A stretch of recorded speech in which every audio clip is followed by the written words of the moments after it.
course, from someone who's been casting a decent amount of Challenger Cups like myself, it's a name I'm familiar with. It's just like it's very nice for this weekend to have a face to the name. Yeah. But it's definitely a player that if you've been playing or watching or casting Challenger Cups a decent amount, you're going to be familiar with the name for sure. As you said, the summer season final champion. Anyways, we're going to see Quantal going first here with a Kashtira Unicorn and a Sengenjin that wakes from a Millennium, which at this point just tells us it's going to be a pretty strong combo deck. What exactly it's going to be, we're going to have to find out. Yeah, the Fiend Smith, Millennium, Snake Eye, Kashtira that we'd seen take over the Duelist Cup. I know you experienced it firsthand. Very, very impactful overall. But Droll and Lockbird in response, also very impactful. You know, this is turn ending when I'm playing Infernoble Knight. I suppose it's less turn ending if you're playing Fiend Smith, Millennium, Kashtira. There are definitely ways around it. There are some hands where it really hurts. We're going to have to wait and see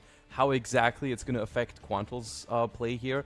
Very important thing to note here is that the Kashtira Unicorn hasn't searched a Kashtira Birth yet. Yeah. Which might be either due to the card being in hand already, or it could also just be playing around that Droll and Lockbird because you want to get other searches out of the way first. Yeah, unable to add the Wedgie Temple as well. Not too sad, but obviously does mean that we have less easy access to the additional continuous spell monsters for the eventual Snake Eyes Doom Dragon. Yeah. But before we even think about Doom Dragon, we have to consider Fiend Smith Engraver. Can Quantal use this to make a mark and get that first victory in this group? Yeah, and here's where the Kashtira Unicorn comes in very handy, because you do need a second monster on the field to get that Engraver into the graveyard and actually make the sequence with it, which is what we're seeing here.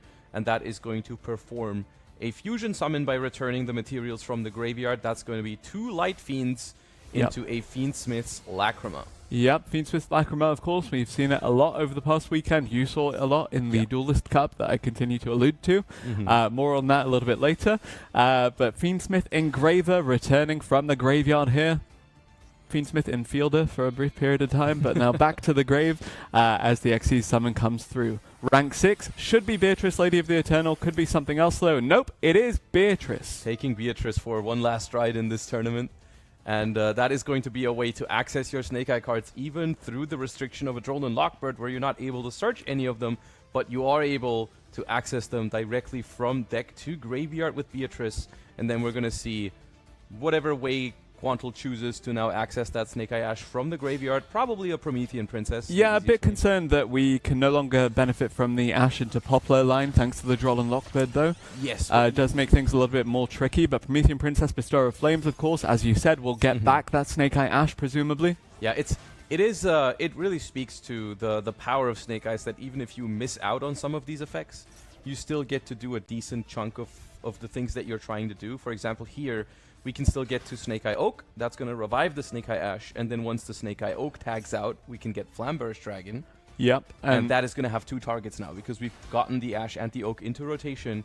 So once those hit the graveyard, the Flamberge is going to have 2 targets to revive. And on the topic of hitting the graveyard, of course, Promethean Princess, Bestower of Flames, while it's not the most impactful of effects, it's still a form of removal, and it can still run some disruption here, just an additional step in this combo. Absolutely. No longer locked to fire, so we do have the Fiend Smith Engraver back, and we do have the Link Summon now.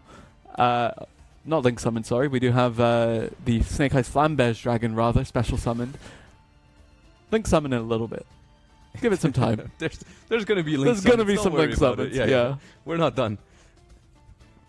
So the Droll and Lockbird here, as you can see, is something that Snake Eyes is able to play around. They definitely can still do a decent amount of things, but it still cannot be understated. Like, it still has a decent amount of effect on the turn. Really does kind of limit the options that would otherwise result in that 3/4 material Appaloosa Bow of the Goddess. I would say Droll and Lockbird is like at its best if you manage to pair it with one other interruption. Yeah. Because once they are under the Droll and Lockbird, they are kind of forced into this specific play, and they don't have that many more alternate routes anymore. So if, for example, we had paired it with an Ash Blossom and Joyous Spring when the Snake Eye Oak was trying to tag out into the Flamberge Dragon, that would have been really impactful.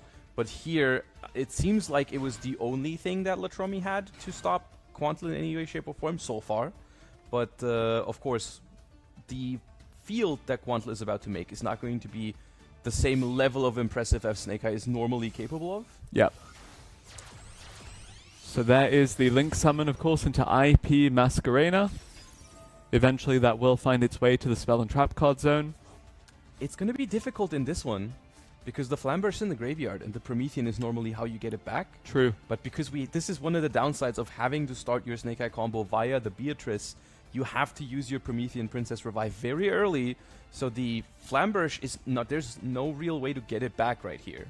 So there's going to be some consideration of what to go into here, but honestly, I could see Quantal just calling it a day with this. Yeah, so you pass on the IP Masquerena to then eventually link into the SP Little Knight. Yeah, it's just funny to me that the leaving the IP Masquerena on the field is the unusual way to do it, because that's what it's meant to be. Infinite Impermanence actually going to hamper that to stop that presumable SP Little Knight sequence of plays. Yeah, and that's massive here for multiple reasons. Of course, IP Masquerena being one of the main disruptions here on Quantal's field, but also that would have gotten further add-backs off of Sunlight Wolf as soon as... That is another disruption, though, and that you have to play around. We said Droll and Lockbird very much limiting in what the opponent can do. This, again, also basically is a challenge saying you can play through it if you want, but if I get another turn, though, Quantal actually seemingly looks to be well underway to getting that extra turn as he stops the bonfire. I don't often see the bonfire as the Ash target, rather you save it for something else, but... It's a good hand on Latrommi's side. The Maxi really being the only thing, because that's resolved, that's kind of holding him back, I feel like, because otherwise this would have definitely been a massive, massive turn. However, the Maxi, I mean, I feel like from their perspective, it's just difficult to not play into this Maxi, because you can't really give your opponent the extra turn with that amount of resources that they already have on the field and graveyard. Yep, Fabled Lurie now going to come out. I guess we still have the Promethean Princess live in the graveyard, by the way, so there is the chance for interaction here. Your Masquerena is negated for the rest of the turn, so we could potentially see something happen. But instead, choosing to hold the Promethean Princess effect from Quantal, going to have the link off of the Fabled Lurie that was discarded to be special summoned back from the Fiend Smith tract. It's led into Fiend Smith's Requiem, but where do we go from here as Latrommi? There's still the disruption live in the graveyard of Quantal, potentially in the hand as well. And speaking of in the hand, here's another card to the hand off of the Maxi.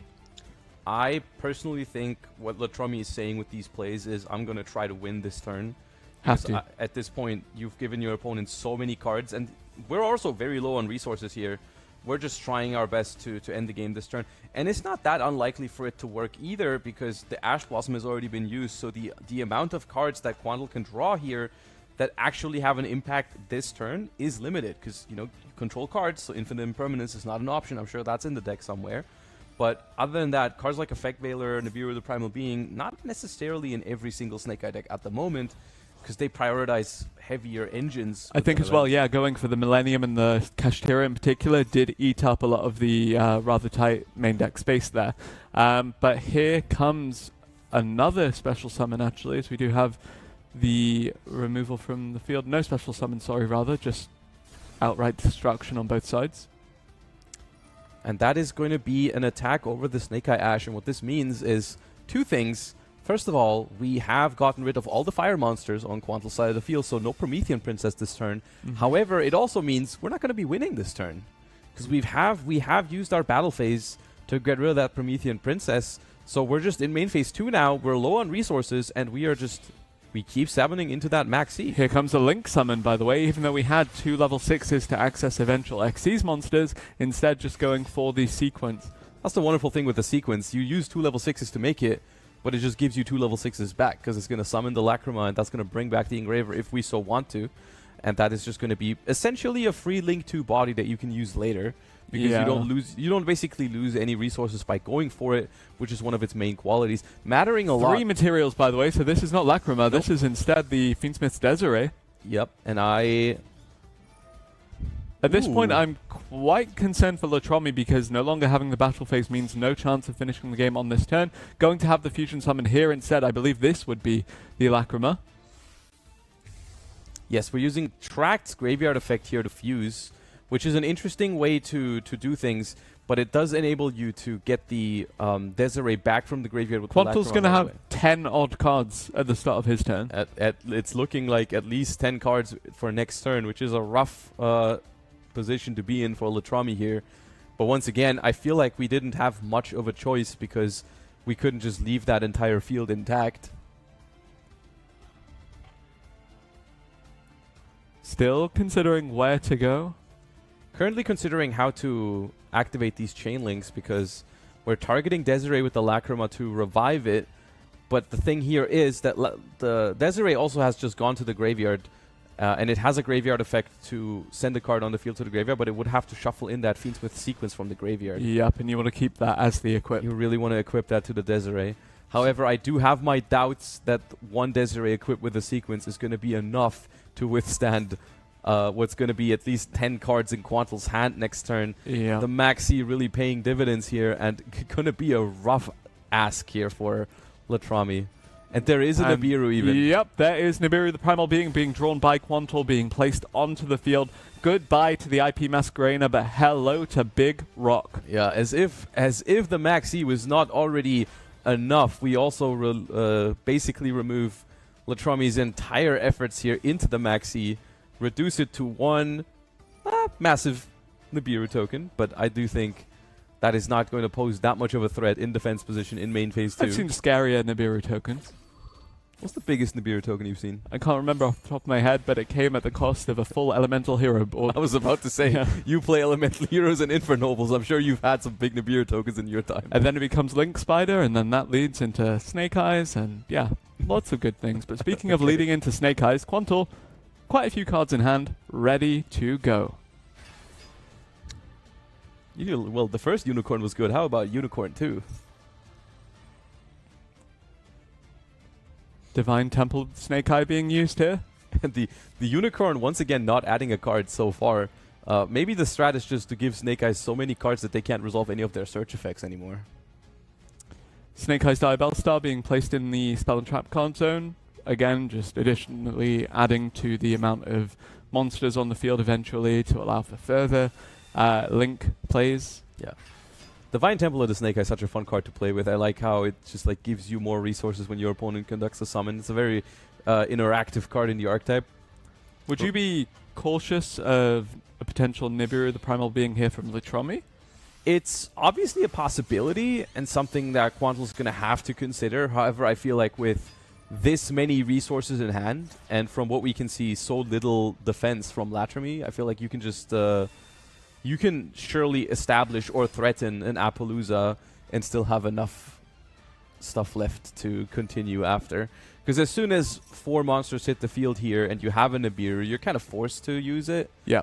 And then we can surely keep going afterwards. Yeah, this is a really threatening field from Quantal now. It's just building up again and again versus what is effectively a normal monster in defense position. Granted, 4,800 defense points. Yeah, but there's plenty of ways how we can remove this token. Fiend Smith Engraver on the field obviously representing the simplest solution. We could just send it. We do decide we need that Snake Eyes Doom Dragon. Yeah. And that also works on tokens, so that's going to remove that token. And because it was our Nibiru, it actually goes into Quantal's zone here. And we are in the battle phase now. There was no Nibiru, the primal being. And that is going to be way more than enough damage for Quantal, who ended on a suboptimal board under Jolin Lockbird, but managed to turn things around with the help of the Max C here. And he's going to be going up 1-0 in Group A, with Latrommi going down in the first game. It's not over for Latrommi, though. No, it's not. Definitely the group is very much still alive, of course, with 1-0 on the record for Quantal. But, as we saw from yesterday, you can still escape the group with 2 wins. Potentially, you could also escape with 1 win. Regardless, speaking of 1 win, man on your screen right now, he just got one. Quantal with the Snake Eyes Kashtira Millennium Fiend Smith has done it. Just a lot of very, very powerful engines in one deck. It really ends up elevating the power level of that Snake Eye deck to a whole nother level, because all these engines allow you to access the Snake Eye cards or protect your Snake Eye combos. Yeah, conversely, Latrommi, I believe, was playing the same thing, but as he didn't get to go first there, it did mean that he was dealing with the established field, and as you said, this deck historically has struggled with dealing with the established fields and clearing it out a little bit, especially when you consider just how many disruptions were available, even in regards to the Droll and Lockbird being activated to stop it's just a tough ask because you're going second. You already had to draw the Droll and Lockbird to limit your opponent's plays a little bit, and then you see, oh, they end on a fine board state for you to deal with, but then there's also the maxi behind it, and you just like didn't draw the answer to that one in this game, which unfortunately led to a valid attempt. You know, we got there, we cleared the board, but unfortunately for Latrommi, Quantal did have a little bit too much follow-up there. But we're going to hear from Ed and Quantal right now on what their thoughts about this game were. Thank you very much, Josh. Yes, I am here with Quantal, who's just taken that first round here in the Challenger Cup final. Now, you came in very confident in your opening interview. You're already walking the walk, having talked the talk. The thing I'm going to ask you, less about the game. We've heard enough about that for now, and I'm sure we'll talk to you later. But I'd like to know, obviously, being a previous world champion as well and being at the Worlds last year, other than those moments, which I imagine are the peak for you, what's been the Master Duel moment that's really defined your time playing it, would you say? I mean, every time I play a Challenger Cup has been really a roller coaster. I don't play often, but when I do, I tend to win somehow. And it's really a motivation for me to keep going. You've made it all the way to the finals here, so clearly it's paid off. What deck do you tend to run most in the Challenger Cups you've played, or do you vary it up? I am probably known to switch my decks quite often. With the Challenger Cup rules being that you can switch decks as many times as possible, I just play whatever I feel most comfortable with during that round. What's led you to the most success? Most definitely, I feel Snake Eye has probably given me the most wins, next to Sky Striker, surprisingly. Well, we're seeing you play that here, and I'm sure we'll see you pilot it expertly in the upcoming rounds. Congratulations on getting your first win. Let's see how you do in the rest of it. So coming up next, guys, we have our second round, and that's going to be Boss versus Kaito. So let's have a chat with Boss.